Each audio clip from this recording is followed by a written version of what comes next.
Hi, how are you everyone? Welcome back to my lovely channel. For your information, this video was created on 07 July 2018, 00 of hour, 23 of minute and 19 of second. In this lovely day, we are going to explain something. The thing is, how fast a dog can run. In the next few seconds you will get a short information about how fast a dog can run. Hopefully it will help you.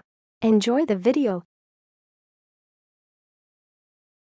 Here is the explanation about how fast a dog can run.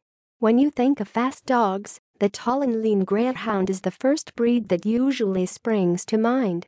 This long-legged, smooth-coated racing breed has been clocked at speeds up to 45 miles per hour, sparking its nickname, the 45-mile-per-hour couch potato.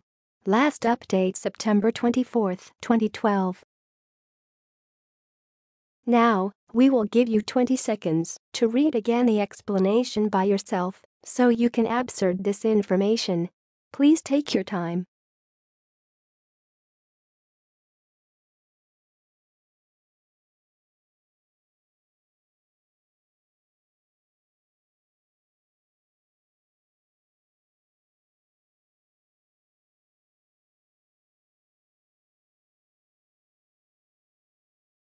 Hi, that's all of the explanation. If you find this video helpful, please like and comment on this video and subscribe this channel. Thank you, and see you again in another video. Goodbye.